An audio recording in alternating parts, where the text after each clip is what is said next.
Om Sadashivasamarambham Shankaracharya Madhyamam Asmadacharya Paryantam Vande Guru Paramparam.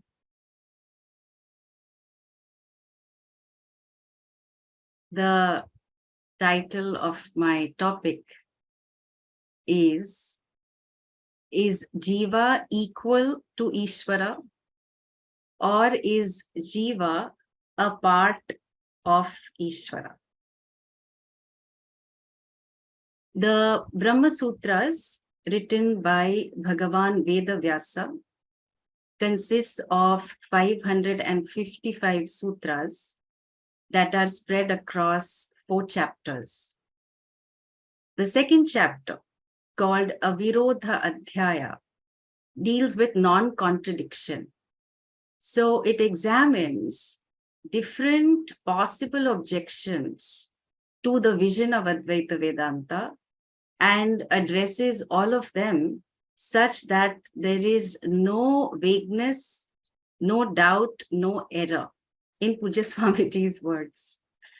Now, within this second Adhyaya, there is the Amsha Adhikaranam. Amsha meaning part.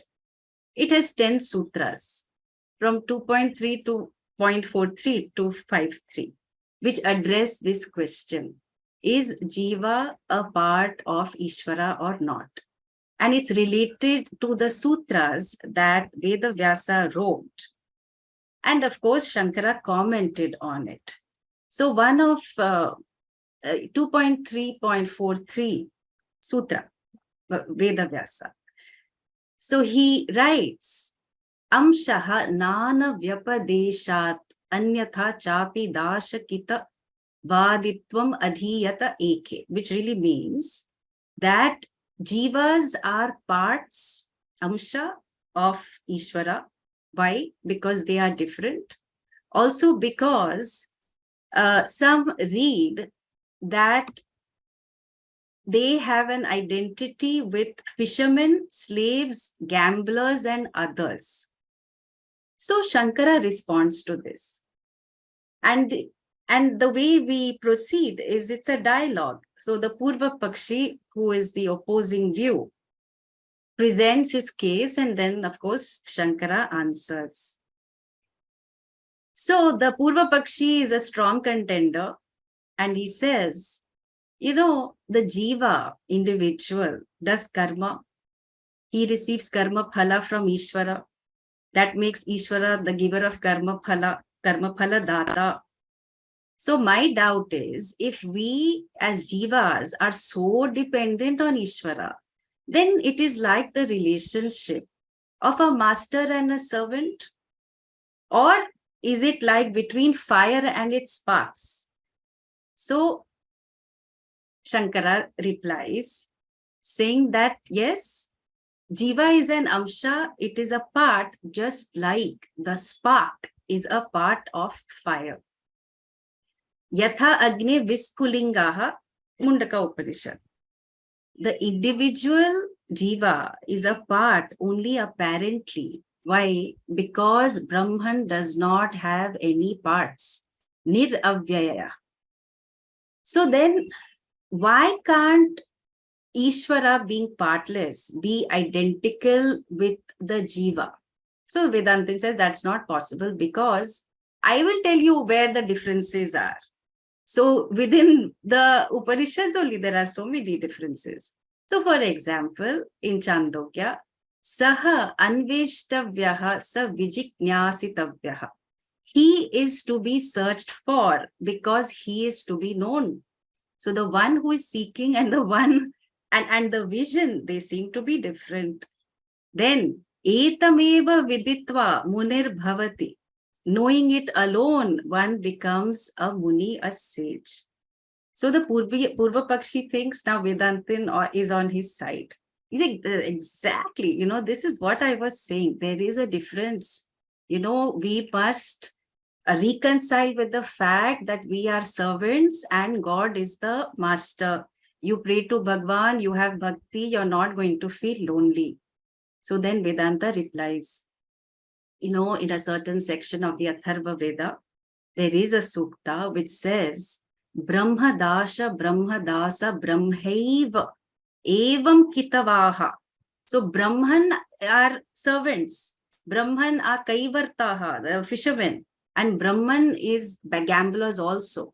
So which really is pointing out to the fact that all jivas are Brahman, who as though has entered the Karya Karana Sanghata, this body, mind, sense complex, known by Nama and Rupa. Sarveshameva Nama Rupa Krita Karya Karana Sanghata Pravishtanam Jivanam Brahmatvam Aha. So like space entering a room, because just new enclosures get made, space never really enters the room. And then elsewhere it is said, Sarvani Rupani Vichitya Dhiraha Namani Kritva Bhivadana Yadaste. So one becomes wise by knowing the one who has created all these names and forms and who enters. So then further, in Shveta Shvetara Upanishad, there is a reference saying that Tvam Stri, Tvam Pumanasi, Tvam Kumara, Utava Kumari, meaning you are a woman, you are a man, you are a young person, okay, like a child, and you are a young girl. And you might be old also. Tvam jirnaha, dandena vanchasi, tvam jataha bhavati vishvato mukha. However you are, okay, the fact is that you have your face everywhere, and all that is here is Brahman only. So what is common to Ishvara and Jiva is Chaitanyam. So I want to use Shankara's words only. Chaitanyam cha avashishtam jiveshvara yoho yatha agni vispulingayoho aushnyam.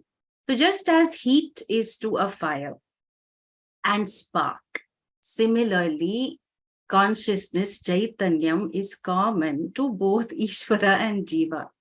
And the Shruti talks about both difference and non-difference. So the difference, wherever the Shruti talks about difference, it is only apparent. The Purva Pakshi is not one to give up. So he persists. In the Purusha Suktam, it is said, Tavanasya mahima tato jaya gushya purushaha vado osya sarva bhutani tripadasya amritam divi. The whole creation constitutes his glory. Purusha, the limitless being, is greater than even the creation. All jivas are a part of him. And 3/4 of him, his immortal feet, are in Divi, Swarga. So even Bhagavad Gita that you chant often, 15th chapter, Mamai Vamsho Jiva Loke Jiva Bhuta Sanatanaha. So in the world of living beings, a part of me alone exists as the Jiva. So you please admit that you are Amsha of Ishvara. Don't think you are Ishvara. So because Shruti also says, Smriti also says, Gita says, Purusha Suktam says. So then what does our Vedantins say? He says, I totally agree that Ishvara is Niratishaya Upadhi Sampannaha, the one who has this unsurpassably endowed Upadhi, has a role, has a function, and yes, he has created the laws of nature. He can rule over jivas who have limiting upadhis. Okay, then it's still not clear. Okay, then Purva Pakshi says, okay, you know what? Let me shift tracks a bit. If Jiva is a part of Ishvara, then Ishvara will experience the pain of all the samsaris, because you're saying Ishvara is a congregate of all the jivas. So in fact, those who reach Ishvara, in the context of Bhakti Darshanam, they will suffer more pain because Ishvara holds the pain and the very little joy of all the beings. So actually, it is preferable that we suffer here on earth rather than go to Ishvara. So then Vyasa says, Prakashadivat naivam paraha. Ishvara or Paramatma is not touched by the suffering of the jivas, even as light is not affected by what it illumines. And final punch by Vedantin. So Jiva says, yes, the Jiva is suffering, but it is all under the influence of avidya. Because of avidya, Atma, as Jiva, as though, seems to identify with the body and suffers the sorrows that belong to the body. So, and believes that what is happening to the body is happening to we. But Ishvara has no identity with the body, and there is no idea of suffering. So even Jiva's suffering that is centered on I is all related to not realizing that I am other than this body, mind, etc. And this body, mind is all nama, rupa, name and form. These are the products of avidya. So in reality, Jiva has no suffering. So just as a person, because of this erroneous identity, feels the pain, like we feel, ahameva putraha, Shankara says, I am the same as my son. Ahameva mitram, I am the same as my friend. So that the sense of identity, because of our strong itti evam sneha vashena, because of a very, very strong involvement and dependence, then that contributes to suffering. So here there was this couple who was attending a Vedanta camp in Rishikesh. And they were like 70 plus. The man goes out for a walk and he sprains his foot. So then whoever is around, they gather him and they bring him to the room because now he has started limping. Then they ask around and they find a doctor who's attending the camp. So he said, please come and examine, this man who's had a sprain. We don't know whether it's a sprain, a fracture or what. And it's just the beginning of the camp. So we need to see what medical attention the person needs. So then doctor comes and then doctor has to examine different parts of the foot. So as the doctor is pressing and saying, okay, does it pain here? Does it pain there, etc. So the man is saying, no, no, no. And then when he presses a particular part, the wife says, Ayyo! The wife is standing right next to this man. And the wife, she knows where it was paining for her husband. The man is not screamed in pain, but the wife has screamed Ayyo in pain. So wife is hale and hearty standing there, but because of sneha vashena, so aham eva pati, that I am this, I am he. Therefore, there is suffering. And so Shankara says this sense of identification is actually mithya.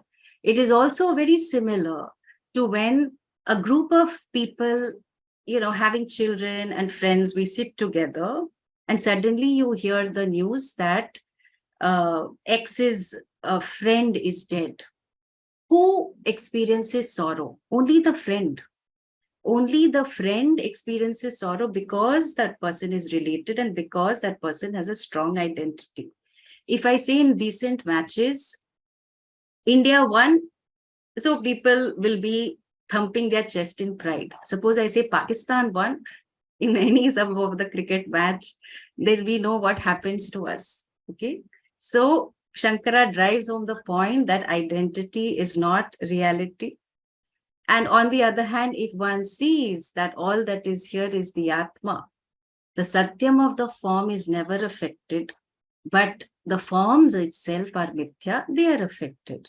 Then he further adds, so just as the light of the sun spreads all over in the sky and this light seems to bend, seems to acquire a different shape when it's penetrating into the forest, it appears different, but it is not so. And even if this light example didn't work for you, Shankara is ever compassionate. He'll say, like how space seems to move when the parts move, but actually in reality, space never moves. Or even the sun in a plate of water seems to shake when the plate is shaken with the breeze. The sun is not shaking. The breeze has made the waters move, but the sun appears to shake. So even though Vyavaharika Drishtya, Jiva is a part of Ishvara and suffers pain, but actually that part is not a part, it is apparent. And really, Ishvara has no suffering. And if that was not all, we just turn our attention to Chandogya Upanishad Tattvamasi, so which reveals the Jiva's identity with Brahman through the process of negation of the Upadhi. So Jivatvam is Mithya. That Tvam, the Twamness is Mithya. Ishvaratvam-ness is Mithya. Status of being Ishvara is Mithya. Name and form, function, apparent. But Jiva is not Mithya. Jiva is Atma Brahman. Ishvara is not Mithya. Ishvara is Brahman. So the question of Ishvara being affected by the suffering of the Jivas does not arise. And further, Tayoho Anyah Pippalam Swadu Atti. So in your own experience, so one of you as though it illumines the bhokta, the one who is enjoying the different fruits and sometimes experiences suffering in terms of bitterness. That's your own experience. And then further in Kathopanishad, Ekastatha sarva bhutantaratma na lipyate loka dukkhena bhashya. The self is one in all beings, not tainted by the sorrow of the world, because it is in and through the world, but other than the world. And so all these verses point to no suffering for the Jiva at all. Atma has no connection with any of the bodies. The Jiva is dependent on the Upadhi, but Atma is all-pervasive. And it is the Upadhi that does not spread everywhere, so it cannot experience all experiences. The experiences are many, but reality is only one. And the reality is not opposed to our experience of duality. Reality, that is you, is in and through everything. So to conclude, Jiva cannot be a part of Ishvara, because Ishvara, Saguna Brahman, Brahman has no parts. And indeed, Brahman is the Atma of all. So, last question. How to account for acts of bhakti then? Because Jiva is relating to Ishvara. There are two separate entities. So here we want to make a distinction between bhakti sadhana and bhakti darshana. So bhakti darshana, what is the goal? That I want to serve you. I don't want mukti, I just want bhakti. I want to unite with you. I want to be with you. Right? And for that, there are different sadhanas. Navavida Bhakti is there, Shravanam, Kirtanam, you sing praise, you remember his names, you do Ashtotara Namavali, you serve, and so on and so forth. All this is there. So the sadhana, bhakti sadhana, is the same for Advaita students also. But the darshanam is different. The vision as to why we are doing all this is totally different. Because when we are seeking to worship Bhagwan, it is not with the intention of we are separate, we will ever be separate so that I always serve you. In fact, we are praying so that I discover the truth that you and I were never separate from each other. From a manifestation standpoint, you pervade me all the way. What is it that is mine remains a rhetorical question, because there is nothing that is really mine. And from the standpoint of Swarupa, all that is here is one, Advaita, one without a second. So just a tiny section of the Brahmasutras, and we see the glory of Jagadguru Adi Shankara Jayanti. A lot of these points we may have heard in different classes. And I just thought that in some of Shankara's words, not bombard you with too much Sanskrit, but little, to enjoy the words, and more importantly, to see the profound meaning by which you cannot but help see. This is Shankara's brilliance, and may we all be blessed by him and the entire parampara. Om Tat Sat.